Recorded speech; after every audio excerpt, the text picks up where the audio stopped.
শুভেচ্ছা, আমন্ত্রণ দেশ জনপদ লাইভে, সঙ্গে আছি আমি ইশরাত জাহান মনি।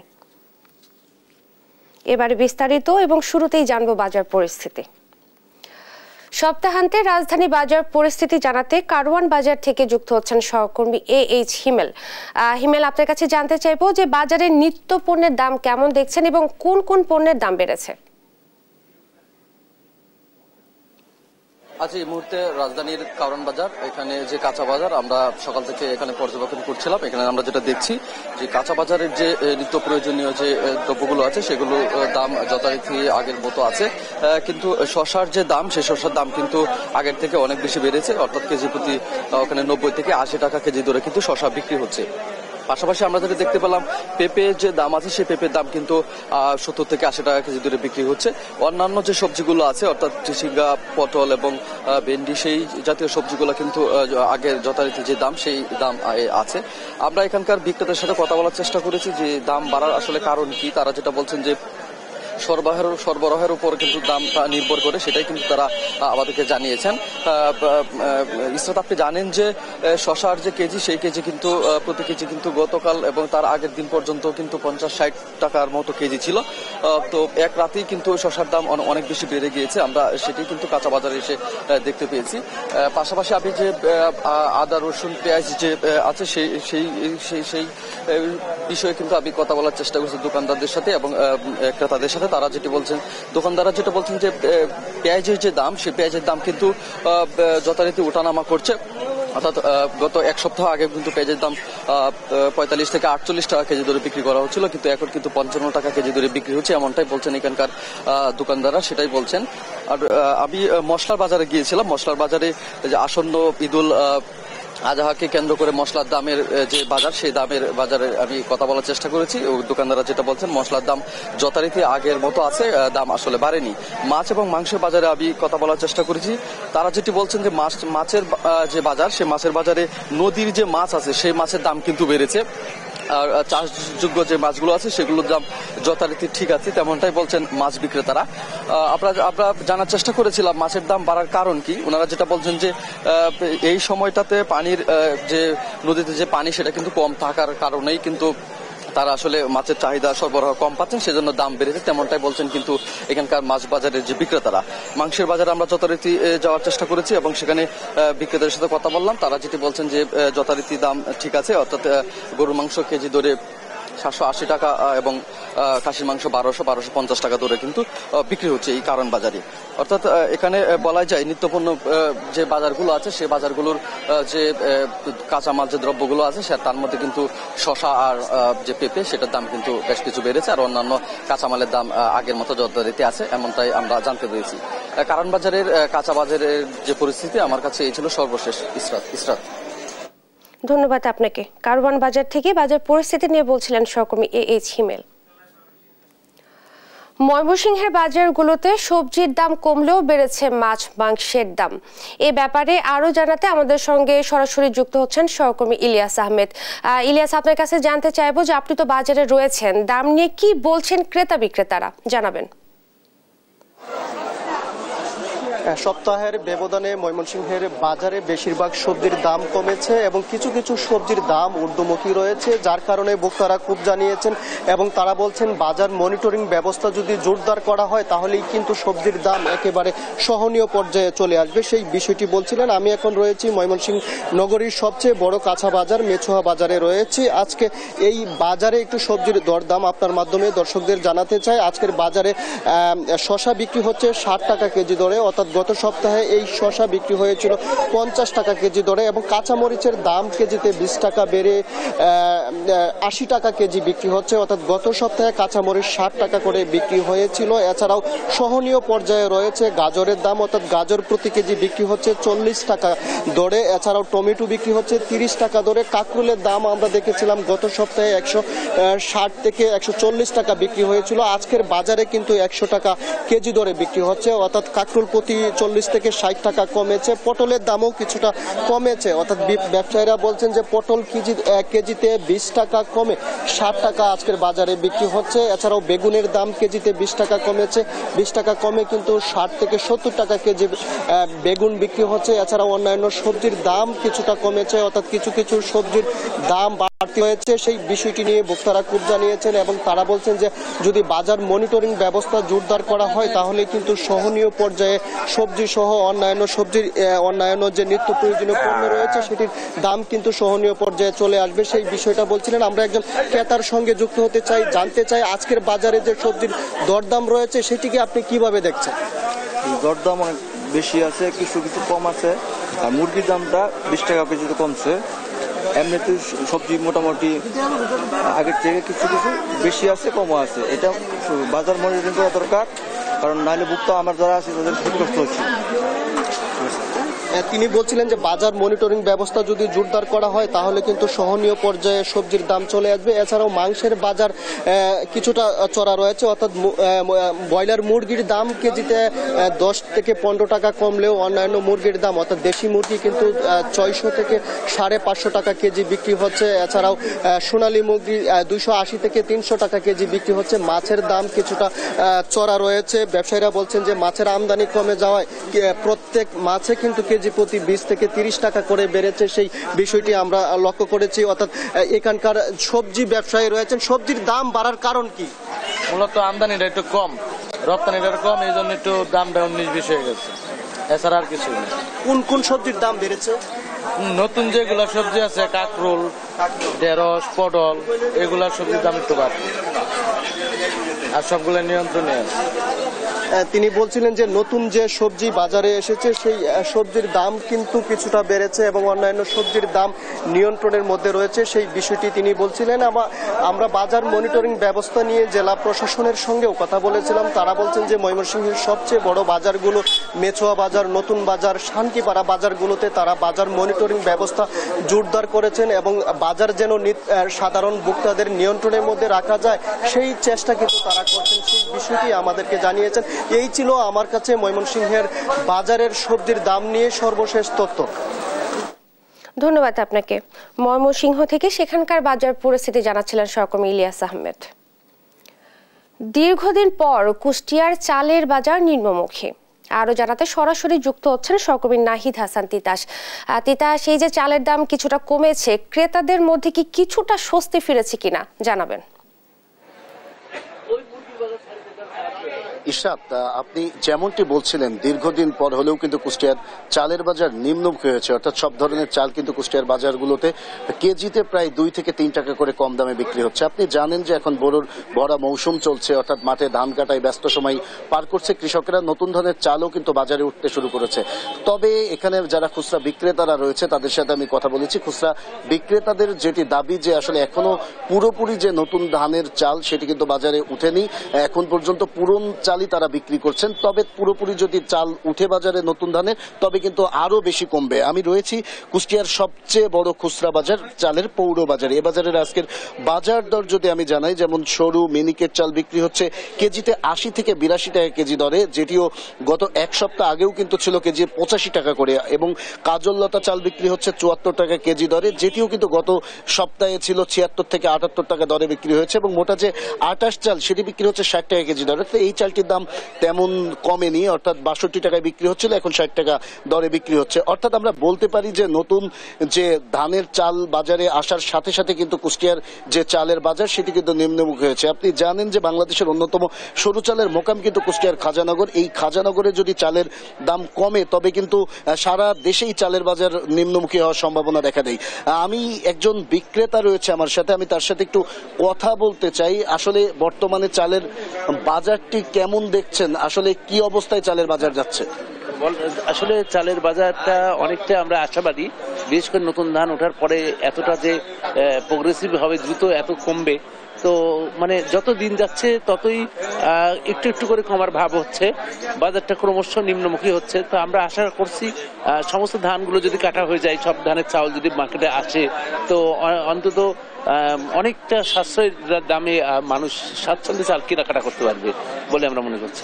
যেমনটি শুনছিলেন ইশরাত, আসলে খুচরা বিক্রেতারা যেটি বলছে পুরোপুরি নতুন ধানের চাল যদি বাজারে ওঠে তাহলে কিন্তু চালের দাম আরো কমবে। তবে এ বিষয়ে যারা ক্রেতা রয়েছে আমি তাদের সাথে কথা বলেছি, তাদের কিন্তু বিরূপ প্রতিক্রিয়া। তারা বলছে যে ভরা মৌসুম আসলেই কিন্তু চালের দাম কিছুটা কমে, অর্থাৎ যেটুকু কমে তার চেয়ে মৌসুম শেষ হলে কিন্তু তার দ্বিগুণ বেড়ে যায়। তাই বলছে যতদিন না পর্যন্ত এই মিল মালিকদের সিন্ডিকেট ভাঙা না যাবে ততদিন পর্যন্ত চালের বাজারের কিন্তু কোনো স্বস্তি ফিরবে না। তারা বলছে যে চালের দাম এই সিজনের আগে কিন্তু কেজিতে বেড়েছিল 8 থেকে 10 টাকা করে, কিন্তু সেইটি এখন যখন মৌসুম শুরু হয়েছে তখন কিন্তু কমেছে 2 থেকে 3 টাকা করে। তাই তারা বলছে যে শক্তভাবে বড় বড় যে মিলগুলো রয়েছে সেগুলোয় যদি অভিযান না চালানো যায় চালের বাজারের কিন্তু যে অস্থিরতা সেটা কিন্তু কখনোই কমবে না। এ বিষয়ে আমি যারা কুষ্টিয়ার বড় বড় মিল মালিক রয়েছে আমি তাদের সাথে কথা বলেছি। বড় বড় মিল মালিকদের যেটি দাবি যে আসলে এখনো পুরোপুরি ধান উঠতে শুরু করেনি, ধান যখন পুরোপুরি উঠবে তখন কিন্তু চালের বাজারটি আরো নিম্নমুখী হবে।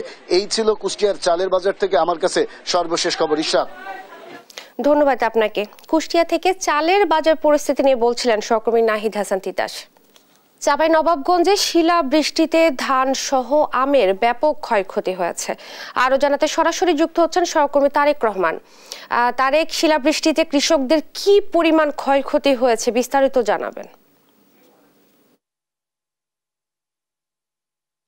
ইসরাত, গতকাল বিকেলে চাঁপাইনবাবগঞ্জের উপর দিয়ে কালবৈশাখী ঝড় বয়ে গেছে এবং ঝড়ের সঙ্গে সঙ্গে কিন্তু ব্যাপক পরিমাণে শিলাবৃষ্টি হয়েছে। এই শিলাবৃষ্টিতে চাঁপাইনবাবগঞ্জের প্রধান অর্থকরী ফসল আম এবং বোরো ধানের ব্যাপক ক্ষতি হয়েছে। আমরা এই মুহূর্তে আছি নাচলের একটি বোরো খেতে এসেছি। আমরা বোরো খেতে এসে যে বিষয়টি আমরা দেখতে পেয়েছি কি বোরোর যে ধানগুলা পাকা ধানগুলা ছিল এই ধানগুলা কিন্তু কিছুদিন পরে কৃষকরা তাদের ঘরে উঠাতো, সেই ধানগুলা কিন্তু ঝরে নষ্ট হয়ে গেছে এবং অধিকাংশ ধান গাছ কিন্তু মাটিতে নুয়ে পড়েছে। আমাদের সঙ্গে কৃষকদের কথা হচ্ছিল, কৃষকরা আমাদেরকে জানিয়েছেন কি যে আর কয়েকদিন পরে কিন্তু তারা এই ধানগুলো কেটে ঘরে তুলতেন। তারা কিন্তু বিভিন্ন জায়গা থেকে লোন করে ঋণ করে তারা কিন্তু এই ধানগুলা রোপণ করেছিলেন। এই ধানের যে লোকসান হলো এই লোকসান কাটিয়ে ওঠা তারা তাদের জন্য কিন্তু একেবারে দুঃসাধ্য বিষয় হয়ে দাঁড়িয়েছে। তাদের চোখে মুখে কিন্তু এখন চিন্তার ভাঁজ দেখা দিয়েছে। আমি একটু সংযুক্ত করতে চাই এখানকার একজন কৃষকের সঙ্গে।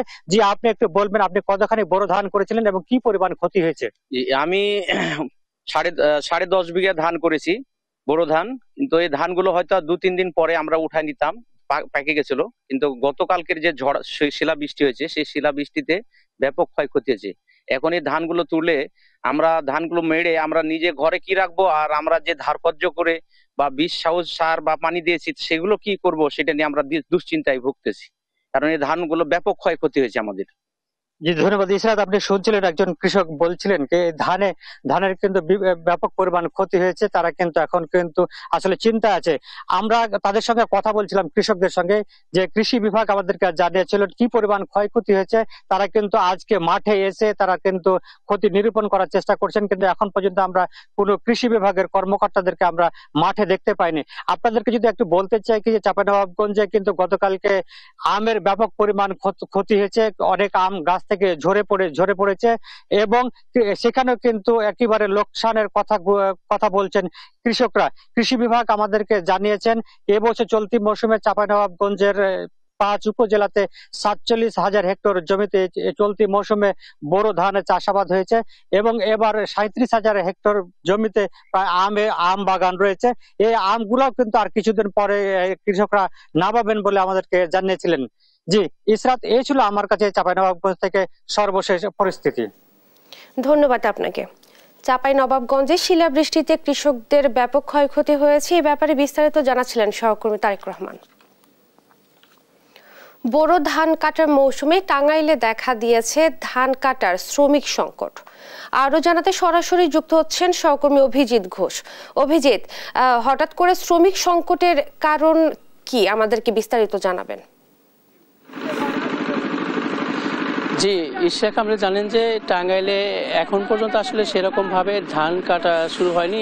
তারপরেও এই জেলাতে শ্রমিক সংকট দেখা দিয়েছে। যে শ্রমিক পাওয়া যাচ্ছে সেটি 600 থেকে 800 টাকা পর্যন্ত শ্রমিক নিতে হচ্ছে কৃষকদের। এবং আপনি জানেন যে টাঙ্গাইলে এই যে এই ধান কাটার মৌসুম শুরু হয়েছে, সেই বড় মৌসুমে এই টাঙ্গাইলে এখন বর্তমানে ধানের বাজার রয়েছে 1000 থেকে 1050 টাকা পর্যন্ত দরে। এবং সরকার যেটি নির্ধারণ করেছে 1250 টাকা দরে, সেটি হচ্ছে যে 40% 60% শুকনা যে ধান সেটি তারা সংগ্রহ করবে। এবং জেলার কৃষি সম্প্রসারণ অধিদপ্তরের আশেক পারভেজ যিনি জানিয়েছেন যে এই জেলাতে এবার 1,76,000 হেক্টর জমিতে তাদের ধান রোপণ করা হয়েছে। এবং এই ধানের যে এখন যে অবস্থি সেটি তিনি বলছেন যে শ্রমিক সংকট এটি নিরসন হবে যখন হচ্ছে হাওর অঞ্চলে এই ধান কাটা হবে এবং এই অঞ্চলের যে শ্রমিকরা রয়েছে তারা এই টাঙ্গাইলে আসবেন। এবং পাশাপাশি উত্তরবঙ্গের রংপুর, নীলফামারী, কুড়িগ্রাম সহ আশপাশের যে জেলা থেকে শ্রমিকরা এই টাঙ্গাইলে আসেন ধান কাটতে,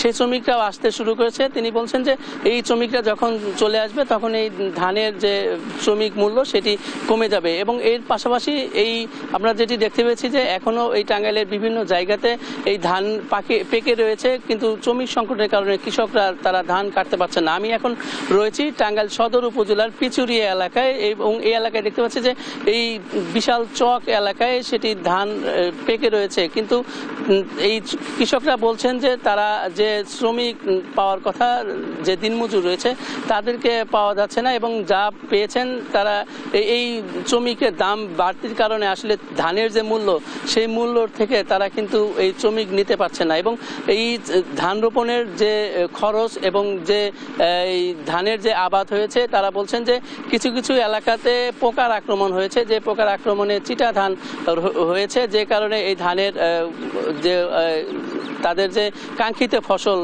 সেটি কিন্তু পাচ্ছেন না। যে কারণে সব মিলে এই যে এবারে ধানের বড় মৌসুমে এই জেলাতে তেমন কৃষকদের লাভ হবেন না এমনটি বলছেন কৃষকরা। আর কৃষি সম্প্রসারণটা বলছেন তারা দ্রুতই এই এবার যে ধানের আবাদ হয়েছে সেই আবাদে তারা তাদের লক্ষ্যমাত্রা অর্জিত হয়েছে। টাঙ্গাইল থেকে এই ছিল বড় ধানের আবাদ নিয়ে আমার কাছে সর্বশেষ। ধন্যবাদ আপনাকে। টাঙ্গাইলে দেখা দিয়েছে ধান কাটা শ্রমিক সংকট এবং এই ব্যাপারে বিস্তারিত জানাচ্ছিলেন সহকর্মী অভিজিৎ ঘোষ। সাতক্ষীরার আশাশুনিতে ফের বাঁধ ভাঙনের আশঙ্কায় তেতুলিয়াবাসী। আরো জানাতে সরাসরি যুক্ত হচ্ছেন সহকর্মী শরীফুল্লাহ কায়সার সুমন।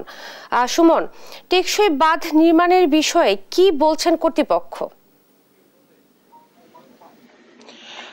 ইশরাত, দাঁড়িয়ে আছি সাতক্ষীরার সেই আশাশুনি উপজেলা যেখানে মাত্র 1 মাসকালীন আগেই যেখানে ভেঙে হাজার হাজার মানুষের ক্ষতিগ্রস্ত হয়েছে, হাজার হাজার মানুষ, যেখানে মাছের ঘের, কৃষি জমি, ঘর বাড়ি প্লাবিত হয়েছিল। সেই আশাশুনি উপজেলা আবারও এই যে তেতুলিয়ায় দাঁড়িয়ে আছি, তেতুলিয়া এবার মরিচচাপ নদীর প্রাঙ্গণে এখানে ভাঙনের সমূহ সম্ভাবনা দেখা দিয়েছে, যার ফলে মানুষ আতঙ্কিত। এখানে আমি যেখানে দাঁড়িয়ে আছি এটি হচ্ছে তেতুলিয়া মসজিদ, মাদ্রাসা এবং ইয়াতিমখানা। এই এতিমখানার শত শত মানুষ এখানে দাঁড়িয়ে আছে আজকে পবিত্র জুম্মার দিন। তারা কিন্তু আতঙ্কিত অবস্থায়, কারণ একেবারে মসজিদটি এবং তাদের যে আবাসিক জায়গাটি সব এবং এখানকার ঘর বাড়ি, ব্রিজ সবকিছুই কিন্তু এখন ভাঙনের মুখোমুখি জায়গায় এসে দাঁড়িয়েছে। এই অবস্থায় তারা দ্রুত পানি উন্নয়ন বোর্ডের সহায়তা চায়, পানি উন্নয়ন বোর্ডের জরুরি পদক্ষেপ চায়। পানি উন্নয়ন বোর্ড আপনাদেরকে আসলে কি বলছে এবং কি অবস্থা? পানি উন্নয়ন বোর্ডের তেতুলিয়া মরিচচাপ নদী, এই নদী যখন কাটে আলহামদুলিল্লাহ ভালো জিনিস, কাটার পরে এই সংস্কারের কাজে একটু ডুপ্লিকেট ছিল থাকার পূর্বে আজকে এই কোয়ামি মাদ্রাসা প্লাস এখানে যে 3খানা প্লাস মসজিদ এখন ভাঙনের মুখে, এই মসজিদ।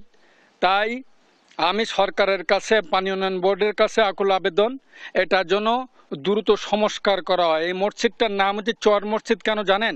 এখানে চরে বসবাস করে প্রচুর গরিব মানুষ, তারা সবাই মসজিদে নামাজ পড়ে। এখানে বড় লোকের হার কম, গরিব লোকের হার বেশি। এই গরিব গ্রুপ মানুষগুলোই চরে বসবাস করে, তারা সবই এখানে নামাজ পড়ে। আচ্ছা, এখানে যদি ভেঙে যায় তাহলে কত দূর প্লাবিত হবে বলে মনে হয়? প্লাবিত হবে, পুরা অঞ্চল ডুবি যাবে, পুরা অঞ্চল ঘের বাড়ি সব মার যাবে। 3-4 ইউনিয়ন আরো বেশি, ও তালা পর্যন্ত চলে যাবে, পাটকিলঘাটে চলে যাবে। এই পানি। আমরা যেমনটি শুনছিলাম ইশরাত, এখানে যদি ভাঙনটি, এই বাঁধটি যদি আসলে ভেঙে যায়, যেটি দেখা যাচ্ছে যে ভাঙনের একেবারে মুখোমুখি দ্বার প্রান্তে এসে দাঁড়িয়েছে, এখনই যদি পদক্ষেপ না নেওয়া যায় তাহলে এই যে ইউনিয়ন কাদাকাটি ইউনিয়নের পাশাপাশি কুল্লা, দেভাটা, পাইকগাছা এবং একই সাথে এই পানি কিন্তু প্রবেশ করবে তালা উপজেলা পর্যন্ত। এই অবস্থায় আমরা পানি উন্নয়ন বোর্ডের সাথে কথা বলেছি, পানি উন্নয়ন বোর্ড দ্রুততার সাথে পদক্ষেপ নেবে বলে আমাদের জানিয়েছে। কিন্তু এই অবস্থায় স্থানীয় যে ভুক্তভোগী মানুষ তারা আসলে যেটি বলতে চায় সে দেখবো বা পদক্ষেপ গ্রহণ করবে এমন নয়, জরুরি পদক্ষেপ গ্রহণ করে এখানকার মানুষকে রক্ষা করা হোক, এটাই এখানকার মানুষের জোর দাবি। এই ছিল ইশরাত এখানকার যে পানি উন্নয়ন বোর্ডের যে বাঁধ, সেই বাঁধের সর্বশেষ অবস্থা। ইশরাত, ধন্যবাদ আপনাকে। সাতক্ষীরায় বাঁধ ভাঙনের আশঙ্কায় দিন কাটাচ্ছে তেতুলিয়াবাসী। এ ব্যাপারে বিস্তারিত জানাচ্ছিলেন সহকর্মী শরীফুল্লাহ কায়সার সুমন।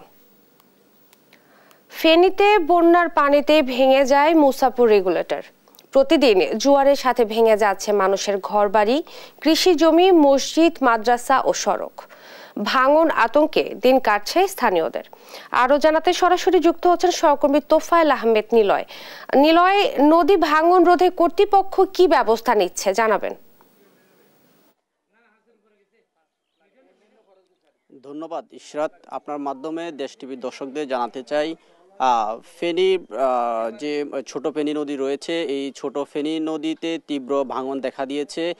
এর কারণ হচ্ছে মহুরী যে মুসাফুর যে রেগুলেটর রয়েছে, সেই মুসাফুর রেগুলেটর ভাঙার পর থেকে আসলে নদীর যে জোয়ার সেটি কিন্তু আসলে বাধাহীনভাবে ফেনী ছোট নদীতে প্রবেশ করছে। সেই ছোট ফেনী নদীতে জোয়ারের প্রভাবে আসলে নদীর দুই তীরে আসলে ভাঙন তীব্র থেকে তীব্র আকার ধারণ করছে। এই ভাঙনের কবলে পড়ে আসলে এই এলাকার শত শত মানুষ বাড়িঘর হারিয়েছে, তারা তাদের ফসলি জমি, রাস্তাঘাট সব কিছু কিন্তু হারাচ্ছে। আমি এই মুহূর্তে রয়েছি সোনাগাজী উপজেলার কাজিরহাট এলাকায়। আমার পিছনে দেখতে পাচ্ছেন যে এই যে নদীর যে ধার রয়েছে সেই পাশে কিন্তু একেবারেই দিন দিন কিন্তু এগুলো ভাঙনগুলো বৃদ্ধি পাচ্ছে এবং সকালে এক ধরনের চিত্র দেখা যায়, ঠিক বিকেলে কিন্তু চিত্র আসলে ভিন্ন দেখা যায়। এই যে ভাঙনগুলো রোধে আসলে পানি উন্নয়ন বোর্ড কোনো ধরনের ব্যবস্থা নিচ্ছে না বলে এখানকার স্থানীয়রা কিন্তু অভিযোগ করছে। আমি একজন স্থানীয়দের কাছ থেকে কথা বলবো, আসলে এই ভাঙনে আপনাদের কি কি সমস্যার সম্মুখীন হতে হয়? আসসালামু আলাইকুম। আমাদের বাড়ি ঘর, জায়গা জমি, ফসলের জায়গা জমি, বেড়িবান এগুলো সব চলে যেতেছে। আমাদের দাঁড়াবার কোনো ব্যবস্থা নাই। প্রতিনিয়ত প্রতি রাত্রে প্রতিদিনে ভাঙতে ভাঙতে আমরা একেবারে শীর্ণ হয়ে গেছি। আমরা কোথায় যাবো? আমাদের কোনো ব্যবস্থা নেই। যেমন পানি উন্নয়ন বোর্ড বা সরকারিভাবে কেউ আমাদের কোনো ব্যবস্থা নিতেছে না, খোঁজখবর নিতেছে না। আমরা ধারে ধারে ঘুরতেছি, কার কাছে যাবো আমরা কোনো খোঁজখবর পাইয়েন না। আমাদের জন্য একটু চেষ্টা করেন। ধন্যবাদ। আসলে আমরা একজনের সাথে কথা বলছিলাম, তিনি বলছেন যে ভাঙনের কথা। তবে আমরা আরেকজন জনপ্রতিনিধি রয়েছে, তিনি সাবেক জনপ্রতিনিধি, তার কাছ থেকে জানতে চাইবো যে আসলে এই ভাঙন রোধে আসলে কি করা প্রয়োজন বলে আপনারা মনে করেন? আসসালামু আলাইকুম। আগত বিভিন্ন প্রতিনিধিবৃন্দ, আমরা খুব কৃতজ্ঞ আপনারা এখানে এসেছেন। তো আমরা যেই কথাটা বলি, মুসাফির রেগুলেটর ভাঙনের কারণেই মূলত আজকে এই নদীর দুই ধারে ভাঙন শুরু হচ্ছে। ভাঙন রোধ করতে হলে তাৎক্ষণিক যে জিনিসটা মুসাফির রেগুলেটর পুনঃস্থাপন করতে হবে। আর বিকল্প যেখানে দাঁড়িয়েছে এটা উত্তর চরসাবিকারী বাজার এলাকা, এইখানে এটা একটা ইউটার্ন দেওয়া আছে। ইউটা যদি কেটে দেওয়া হয় এদিকে ভরাট হবে, আর এইদিকে দুই সাইডে দুইটা যদি ডুবা বাদ দেওয়া হয় তাহলে পানির গতি কমে যাবে, এখন ভাঙনটা রোধ হবে আমি মনে করি। ধন্যবাদ। আসলে তিনি বলছিলেন যে এখানকার যে ভাঙন রোধে পানি উন্নয়ন বোর্ড যে ভূমিকা সেটি রাখবে এবং কি মুসাফুর যে রেগুলেটর সেটি কিন্তু নির্মাণ করার জন্য তিনি জোর দাবি জানাচ্ছেন। তবে এখানকার পানি উন্নয়ন বোর্ডের সাথে কথা বলেছি, এখানকার পানি উন্নয়ন বোর্ডের নির্বাহী পরিচালক আক্তার হোসেন মজুমদার, তিনি বলছেন যে এই যে ছোট ফেনী নদী ভাঙন রোধে তারা ফেনী থেকে 155 কোটি টাকার 13 কিলোমিটার বাঁধ সংস্কারের জন্য তারা মন্ত্রণালয়ে পাঠিয়েছেন। সেটি যদি দ্রুত সময়ের মধ্যে পাশ হয়ে আসে তাহলে কিন্তু এই নদী সংস্কারের জন্য তারা কাজ করবেন। তবে এখানকার যারা নদীগর্ভে যাদের বাড়িঘর হারিয়েছে আসলে তাদের বিষয়ে আমরা এখানকার জেলা প্রশাসকের সাথে কথা বলেছি। তিনি বলছেন যে এই যারা বাস্তুহারা হয়েছে তাদের জন্য জেলা প্রশাসনের পক্ষ থেকে অন্যত্র বাসস্থানের ব্যবস্থা করবেন এবং এছাড়াও যারা বেশি ক্ষতিগ্রস্ত হয়েছে তাদের প্রশাসনের পক্ষ থেকে সার্বিক সহায়তার কথাও কিন্তু জেলা প্রশাসন প্রশাসনের পক্ষ থেকে বলছে। তবে এখানকার স্থানীয় যারা রয়েছে তারা আসলে প্রতিনিয়ত এই ভাঙনের কবলে পড়ছে। দিন দিন কিন্তু এই ভাঙন তীব্র থেকে তীব্র আকার ধারণ করছে। এই ভাঙনের কবলে কিন্তু এখানকার মানুষের যে ফসলি জমি, রাস্তাঘাট সবকিছু কিন্তু বিলীন হওয়ার পথে রয়েছে। বিশেষ করে এখানে 300 বছরের একটি মসজিদ রয়েছে, সেটিও কিন্তু ভাঙনের প্রায় ধারপ্রান্তে এসেছে। তবে এইসব ভাঙন রোধে কার্যকরী পদক্ষেপ নিবে প্রশাসন, এমনটি কিন্তু এখানকার স্থানীয়রা প্রত্যাশা করছে। এই ছিল আমার কাছে নদী ভাঙন নিয়ে সর্বশেষ তথ্য। ধন্যবাদ আপনাকে। ফেনীতে বন্যার পানিতে ভোগান্তিতে মানুষ, এই ব্যাপারে বিস্তারিত জানাচ্ছিলেন সহকর্মী তোফায়েল আহমেদ নিলয়। এই ছিল এখনকার দেশ জনপদ লাইভ। পরের বুলেটিন দেখার আমন্ত্রণ রইল। ধন্যবাদ সবাইকে।